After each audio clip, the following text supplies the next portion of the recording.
महोदय, आपका बहुत बहुत धन्यवाद कि इस अति महत्वपूर्ण चर्चा को आरंभ करने का आपने मुझे ये अवसर प्रदान किया है।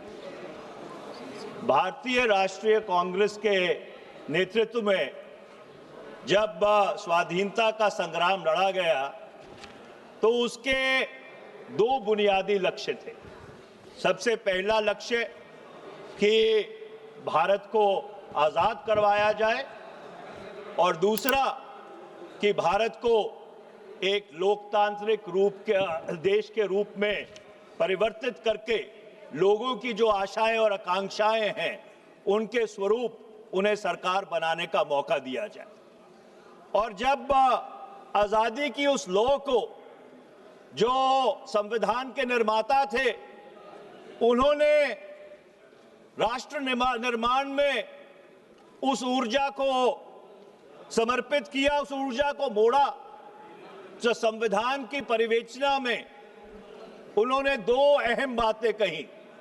सबसे पहले कि भारत एक माननीय सदस्य प्लीज बैठिए। माननीय सदस्य प्लीज। Honourable member. धन्यवाद अध्यक्ष जी। तो मैं कह रहा था कि सबसे पहले जो संविधान निर्माता थे, आपके सदस्यों को बैठे सुने आपको। कोई बात नहीं, सभी सुनेंगे। अध्यक्ष जी, तो संविधान निर्माताओं ने भारत के संविधान की परिवेचना में यह सुनिश्चित किया कि भारत एक संप्रभुता और लोकतांत्रिक गणराज्य के तौर पे गठित किया जाएगा।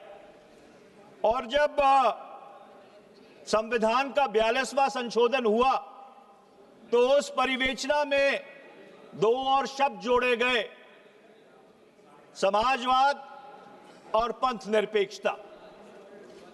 और उस स्वरूप में आज वर्ष 2025 में भारत का जो गणतंत्र है, गणराज्य है, ये उस स्वरूप में गठित है। अध्यक्ष जी, भारत के एक लोकतंत्र में, इस लोकतंत्र में दो सबसे बड़े भागीदार हैं।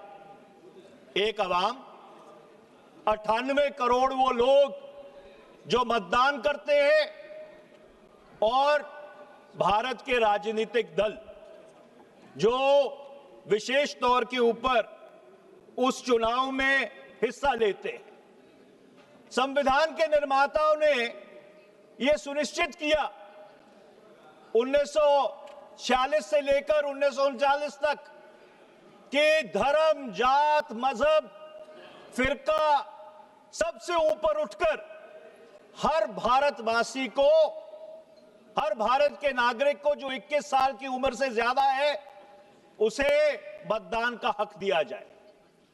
और ये उस समय हुआ जब बहुत सारे ऐसे मुल्क थे जहां पर मतदान का हक एक बहुत ही संकीर्ण तौर पे दिया जाता था। और आज मुझे ये कहने में कोई संकोच नहीं है कि पिछले 78 साल में अगर सबसे बड़ा कोई चुनाव सुधार हुआ वो भारत के पूर्व प्रधानमंत्री श्री राजीव गांधी जी ने किया, जब उन्होंने 1979 में, 88-79 में, मैं भारतीय राष्ट्रीय छात्र संगठन का राष्ट्रीय अध्यक्ष था, NSUI का, हमारी मांग के ऊपर उन्होंने करोड़ों जो भारत के नौजवान हैं उनको मत का अधिकार दिया, जब मतदान की आयु सीमा 21 से घटाकर 18 वर्ष की गई। इससे बड़ा चुनाव सुधार पिछले 78 वर्ष में इस मुल्क में और कोई नहीं हुआ। अब जब संविधान की संरचना हो रही थी अध्यक्ष जी, तो ये जो सारा लोकतंत्र का ताना बाना है, इसको चलाने के लिए एक न्यूट्रल एम्पायर भी चाहिए था। और संविधान के निर्माताओं ने चुनाव आयोग का गठन किया। उस समय यह चर्चा चली कि क्या चुनाव आयोग एक स्थायी संस्था होनी चाहिए या अस्थायी संस्था होनी चाहिए। और जब 15 जून 1949 को 1949 जब डॉक्टर बाबा साहब भीमराव अंबेडकर जी ने ड्राफ्ट आर्टिकल 289 प्रस्तुत किया चुनाव आयोग को लेकर, उस पे बोलते हुए शिबिर लाल सक्सेना जो उस सभा के सदस्य थे, उन्होंने कहा, और मैं कोट करना चाहता हूं, Our constitution provides for the dissolution of the legislature when a no confidence is passed. So it is quite possible that elections to the various legislatures in the province and the center will not be concurrent. Every time some election or the other will take place somewhere, it may not be so in the very beginning or in the very 5 or 10 years, but after 10 or 12 years, at every moment, some election in some province will be going on. और उनकी बात से इत्तेफाक रखते हुए doctor बाबा साहब भीमराव अंबेडकर जी ने यह सुनिश्चित किया कि चुनाव आयोग एक स्थायी संस्था होगी। मैंने ये अंश इसलिए पढ़े हैं क्योंकि देश में वन नेशन वन इलेक्शन के ऊपर बहस चल रही है, पर अगर आप इस संविधान सभा की जो प्रोसीडिंग्स है उसको अपने संज्ञान में लें, तो संविधान निर्माताओं ने ये देख लिया था कि भारत में 10-12 साल बाद अलग अलग समय पे अलग अलग राज्यों में चुनाव होंगे।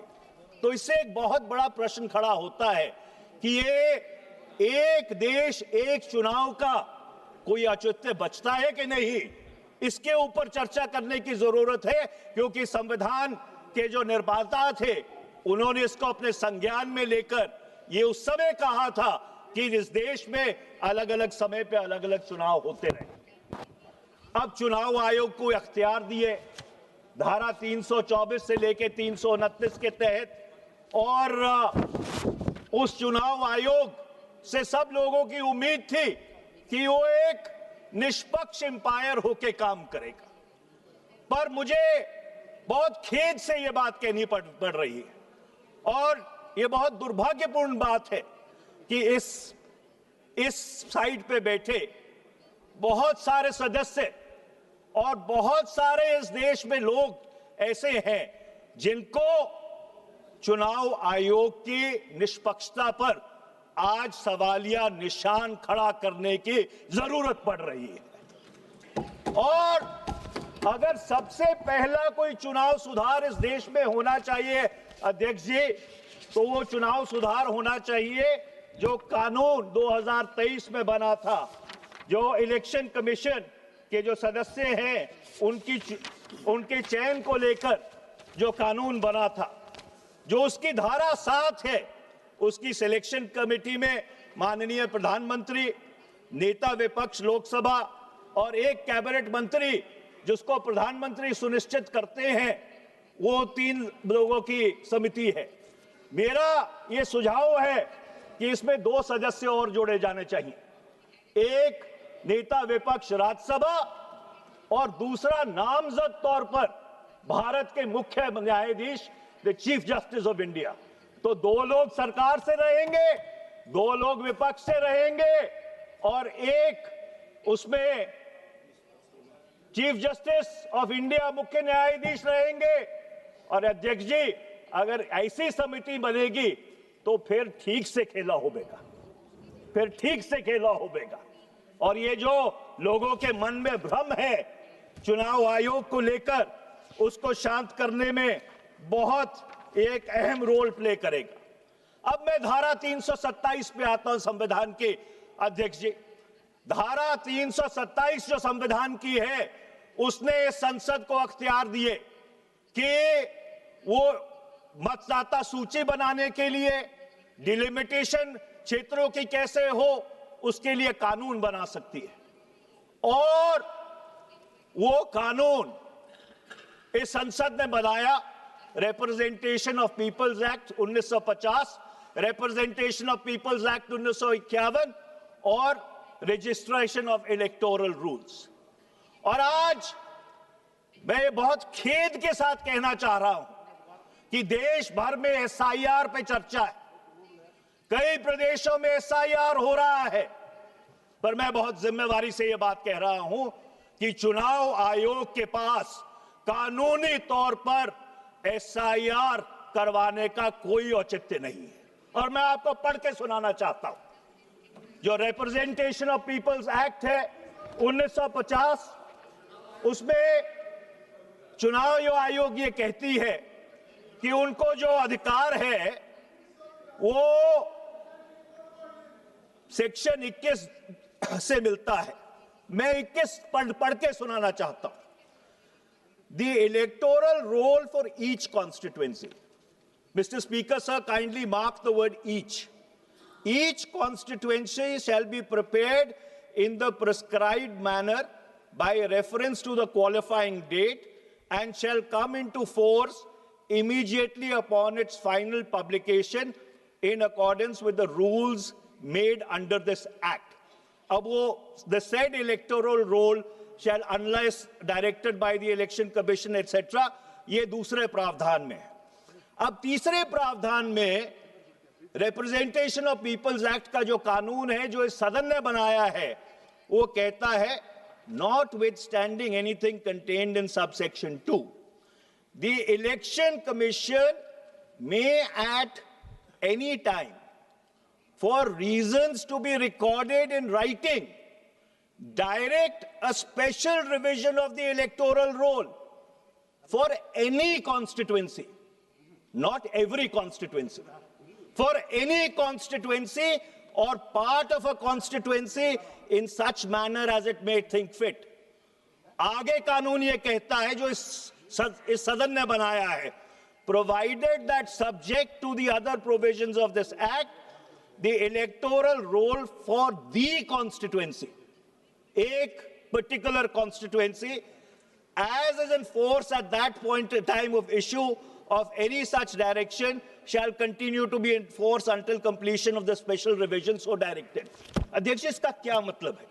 इसका मतलब ये है कि ना संविधान में ना कानून में स्पेशल इंटेंसिव रिवीजन का कोई प्रावधान है। ये सिर्फ एक अख्तियार चुनाव आयोग को दिया गया था कि अगर किसी क्षेत्र में कोई गड़बड़ी है इलेक्टोरल रोल के साथ, कोई मतदाता सूची ठीक नहीं है, तो उसको ठीक करने के लिए for reasons to be recorded in writing and reasons to be made public, तो ही आप एसआईआर कर सकते हैं। आप पूरे बिहार के लिए एसआईआर नहीं कर सकते, आप पूरे केरल के लिए एसआईआर नहीं कर सकते, आप पूरे पश्चिम बंगाल के लिए एसआईआर नहीं कर सकते। आप एसआईआर अगर करना चाहते हैं तो हर कॉन्स्टिट्यूएंसी में, हर चुनाव क्षेत्र में अलग अलग जो आपको खामियां लगती हैं, उन खामियों को रिकॉर्ड करके इन राइटिंग उसको सार्वजनिक करके फिर आप कर सकते हैं। मैं सरकार से पूछना चाहता हूं कि कहां है वो रीजंस रिकॉर्डेड इन राइटिंग? सरकार को चुनाव आयोग से वो जो कारण है उनको अपने संज्ञान में लेकर सदन के पटल पर रखना चाहिए कि कौन सी कॉन्स्टिट्यूएंसी में, कौन सी चुनाव क्षेत्र में कहां पे गड़बड़ है, क्या कंप्लेंट चुनाव आयोग को मिली और उस कंप्लेंट के आधार पर क्या उन्होंने इंक्वायरी की, और क्या इंक्वायरी करने के बाद वो अगर इस निष्कर्ष पर पहुंचे हैं कि एसआईआर एक चुनाव क्षेत्र में होना चाहिए, तो उसके जो कारण हैं वो सार्वजनिक होने चाहिए। और दुर्भाग्यपूर्ण बात यह है कि इस बुनियादी प्रश्न के ऊपर कि चुनाव आयोग को एसआईआर कराने का अख्तियार है कि नहीं, ये दुर्भाग्यपूर्ण बात है कि अदालत में भी इसकी चर्चा नहीं हुई। ये होनी चाहिए थी। और आज मैं सरकार से मांग करना चाहता हूं कि हर संसदीय क्षेत्र, हर असेंबली क्षेत्र जहां पे एसआईआर हो रहा है, उसके कारण क्या है वो सदन के पटल पे रखने चाहिए। देश को ये जानने का हक है कि ये एसआईआर किस तरह से करवाया जा रहा है। अब मैं ईवीएम्स पे आता हूं अध्यक्ष। ये जो इलेक्ट्रॉनिक वोटिंग मशीन है, लोकतंत्र एक भरोसे पे चलता है अध्यक्ष, और वो भरोसा क्या है कि जब वो 98 करोड़ लोग जाकर उस लाइन में खड़े होते हैं, 5-5, 7-7 घंटे कभी कभी धूप पे खड़े होते हैं। आप राजस्थान से आते हैं, आप जानते हैं कैसी चिलचिलाती गर्मी रहती है मई जून में। उसको यह भरोसा होना चाहिए कि जो वो वोट डाल रहा है वो सही जगह जा रहा है कि नहीं। और आज इस देश में बहुत लोगों को यह चिंता है। मैं ये नहीं कह रहा कि ईवीएम मैन्युपुलेट हो रहे हैं, मैं ये कह रहा हूं कि लोगों को इस बात की चिंता है कि ईवीएम मैन्युपुलेट हो सकते हैं। और जब आवाम का भरोसा लोकतंत्र में टूटता है तो अराजकता फैलती है अध्यक्ष जी, अराजकता फैलती है। और इसलिए यह बहुत जरूरी है। मैंने सदन में सवाल पूछा था, किरण रिजिजू जी यहां पे है नहीं, उस समय वो कानून मंत्री थे 25 मार्च 2002 को। मैंने ये पूछा था इस सदन में, आप आसन पे थे अध्यक्ष जी, कि ये ईवीएम का सोर्स कोड किसके पास है? ये ईवीएम का जो सोर्स कोड है, ये क्या उन कंपनियों के पास है जो ईवीएम बनाती हैं, कि ये चुनाव आयोग के पास है? Who has the source code of these EVMs? I did not receive an answer that day. I have not received an answer till now. और मैं आज आपके माध्यम से पूछना चाहता हूं कि सरकार को चुनाव आयोग से यह बात पूछकर हम लोगों को बतानी चाहिए कि क्या उसका सोर्स कोड जो मदरबोर्ड प्रोग्राम होता है वो उनके पास है कि उन कंपनियों के पास है जो ये मशीनें बनाते हैं। और मैं अध्यक्ष जी बहुत जिम्मेदारी से यह बात कह रहा हूं कि इसका ये जो लोगों में आशंका है, इसको हल करने के दो ही तरीके हैं। या तो 100% वीवीपैट की काउंटिंग हो, 100% वीवीपैट की काउंटिंग हो, और या जो उससे बढ़िया सलूशन है कि हमको पेपर बैलेट पे वापस चला जाना चाहिए। बहुत सारे ऐसे मुल्क थे जिन्होंने ईवीएम का प्रयोग किया था, जापान, जर्मनी, अमेरिका, जहां पे ये आजाद हुए थे, वो सारे पेपर बैलेट पे वापस क्यों चले गए? क्या कारण था कि वो पेपर बैलेट पे चले गए? वो कारण ये था that after all the EVM is a machine and any machine can be manipulated। और मैं अध्यक्ष जी एक बात कहना चाहता हूं कि अगर ईवीएम में सब कुछ ठीक है, सब कुछ बिल्कुल पारदर्शित है, everything is coaster, everything is above board. 6 प्रदेशों में चुनाव होने जा रहे हैं, केरल, तमिलनाडु, पश्चिम बंगाल, असम, पुडुचेरी। पेपर बैलेट पे करा लीजिए ना चुनाव, दूध का दूध, पानी का पानी हो जाएगा। देखिए, चुनाव आयोग को तो चुनाव करवाना है, चुनाव आयोग को तो चुनाव करवाना है। चुनाव आयोग को क्या फर्क पड़ता है ईवीएम से हो या पेपर बैलेट से हो? चलो अगर 3-4 दिन लग भी गए गिनती में, लोगों का भरोसा जो भारत की लोकतांत्रिक व्यवस्था है, जो भारत की बुनियाद है, जिस लोकतंत्र के बारे में हम दुनिया में गूंज गूंज के कहते हैं कि हम भारत देश के सबसे बड़ा लोकतंत्र है, उसकी विश्वसनीयता वापस आ जाएगी। अध्यक्ष जी, आज ये जो प्रश्न चिन्ह ईवीएम्स ने हमारे लोकतंत्र पर लगाया है, ये सबसे बड़ा जो सवालिया निशान है। अब मैं अगली बात पे आता हूं अध्यक्ष जी। ये जो सरकारी पैसे का दुरुपयोग होना शुरू हो गया है कि चुनाव आया, चुनाव से पहले आपने लोगों के खातों में कैश ट्रांसफर करने शुरू कर दिए। ये कैसा लोकतंत्र है? ये कैसा लोकतंत्र है कि चुनाव से 15 दिन पहले, 20 दिन पहले, महीना पहले, 2 महीने पहले आप लोगों के खातों में पैसे डालने शुरू कर देते हैं। अच्छा, और मैं इसलिए ये चिंता का विषय है, लोकतंत्र के साथ जो तो खिलवाड़ होता है, भारत के राजस्व के साथ बहुत बड़ा खिलवाड़ होता है। मैंने एक सवाल पूछा था संसद में 24 मार्च 2025 तक, जो केंद्र सरकार और राज्य सरकारों की कंबाइंड लायबिलिटीज है, जो उनकी देनदारी है, वो 2.67 लाख करोड़ है। ये देनदारी केंद्र सरकार की 196 लाख करोड़ होगी 31 मार्च 2026 को। जो combined debt to GDP ratio है वो 86.6% है आपके वर्ष 23-24 में। 18 में से 28 राज्य ऐसे हैं जिनका डेट टू जीडीपी रेशो 30% से ज्यादा है। बिहार का 37% है। मैं अध्यक्ष जी ये प्रस्ताव करना चाहता हूं कि आर्टिकल 292 और 93 के तहत इस संसद को अख्तियार है कि वो जो बोरोइंग लिमिट्स हैं केंद्र सरकार की भी और राज्य सरकार की भी, दोनों की बोरोइंग लिमिट्स फिक्स कर सकता है। उसमें एक आर्टिकल 293A और जोड़ने की जरूरत है और वो उस आर्टिकल को ये कहना चाहिए कि अगर केंद्र सरकार या किसी राज्य सरकार का डेट टू जीडीपी रेशो 20% से ज्यादा है, आइडियली तो 10% होना चाहिए, तो वो राज्य सरकार या केंद्र सरकार कोई कैश ट्रांसफर नहीं कर सकती। You cannot win elections at the cost of the national exchequer or the state exchequer. This will absolutely bankrupt our democracy. This will bankrupt our country. ये एक बहुत अहम प्रस्ताव है जिसको बहुत गंभीरता से इस सदन को अपने संज्ञान में लेना चाहिए। नहीं तो अध्यक्ष जी कोई राज्य सरकार बदलेगी ही नहीं कि चुनाव आया, किसी ने 20,000, किसने 15,000, किसने 35,000 रुपया लोगों के खातों में डाल दिया और दोबारा आप चुन के आ गए। और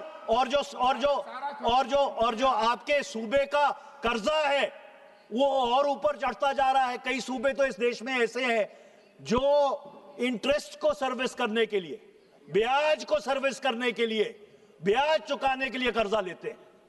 ये किस तरह का मुल्क बनाने जा रहे हैं हम लोग? और ये चुनाव जीतना, सरकार बनाना, this is not an end in self.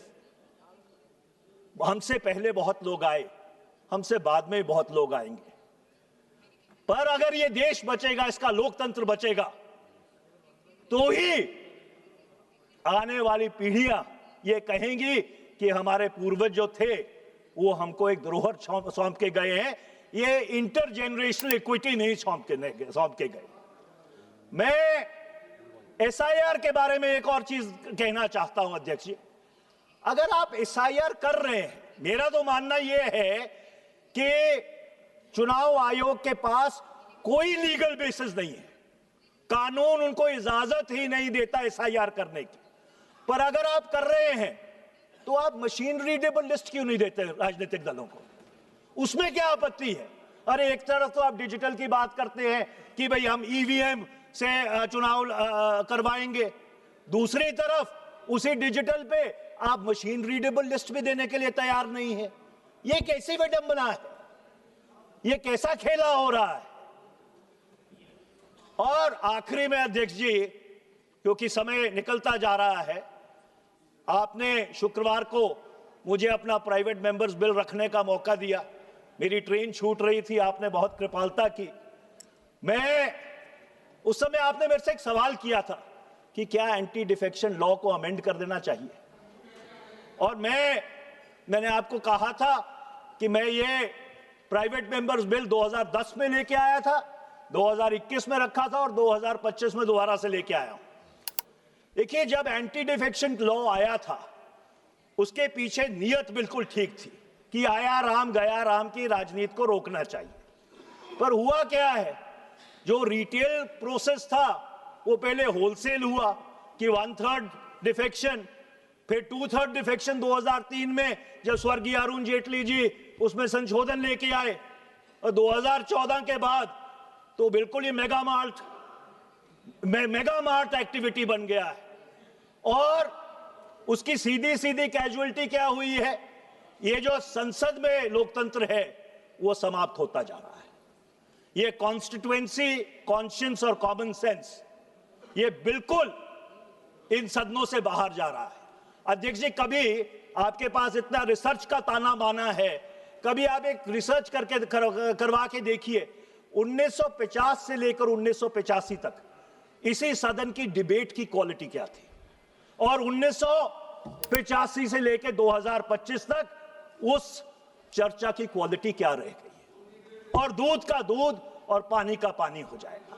तो अध्यक्ष जी, मैं आखिर में यह कहना चाहता हूं कि मेरी 3 मांगे हैं, क्योंकि चुनाव सुधार के ऊपर यह चर्चा है।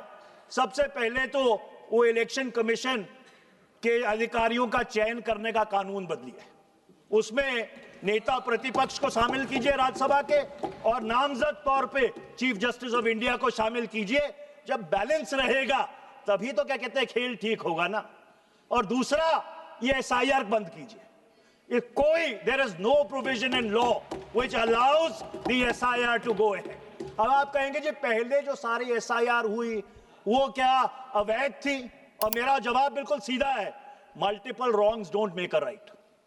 अगर किसी ने उस समय कानून नहीं देखा, इसका यह मतलब नहीं है कि जो जब हो रहा है वो सही है। और जिस तरह से कथाकथित खुदकुशियों की खबरें आ रही हैं, बीएलओ खुदकुशी कर रहे हैं, जिस किस्म का प्रेशर उनके ऊपर है, ये किस तरह का एसआईआर हम करवा रहे हैं इस देश में।